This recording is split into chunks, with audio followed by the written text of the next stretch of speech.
আসসালামু আলাইকুম রহমতুল্লাহি ও বারাকাত। এই মুহূর্তে দাঁড়িয়ে আছি জামালপুর জেলা মেলান্দ থানা 10 নং ঝাউগড়া ইউনিয়নের রুহিলি গ্রামে।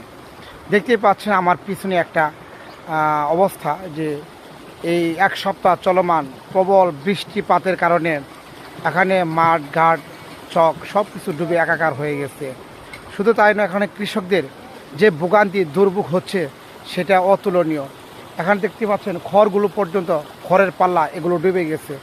এখানে ধানের ক্ষেত এবং কি আটি সব কিছু ডুবে একাকার হয়ে গেছে। তো এই বৃষ্টি আরও চলমান থাকবে 3-4 দিন পর্যন্ত। জানি না কৃষকদের কী অবস্থা হবে, আল্লাহ পাকই ভালো জানেন। তবে কৃষকেরা ধান নিয়ে বিপাকে রয়েছেন, খড় নিয়ে বিপাকে রয়েছেন। তারা ধান শুকাতে পারতেছে না। শুধু তাই নয়, তারা ধান সিদ্ধ করা থেকে শুরু করে ধান গজিয়ে গিয়েছে। তো এই অবস্থায় আমরা বলতে পারি কৃষকরা সত্যি কষ্ট করে ধান ফলায়। আমরা অনেক সময় ধানের দাম একটু বাড়লে আমরা বলি এত ধানের দাম কেন হু করে বেড়ে যাচ্ছে। আসলে একটা প্রান্তিক কৃষক কত যে কষ্ট করে ধান ফলায়, এটা যারা এই লেভেলে না আসলে বুঝতে পারবে না। তো সবাই কৃষকদের জন্য পাশে দাঁড়াবেন। সবাই ভালো থাকুন, সুস্থ থাকুন। আল্লাহ হাফেজ। আসসালামু আলাইকুম।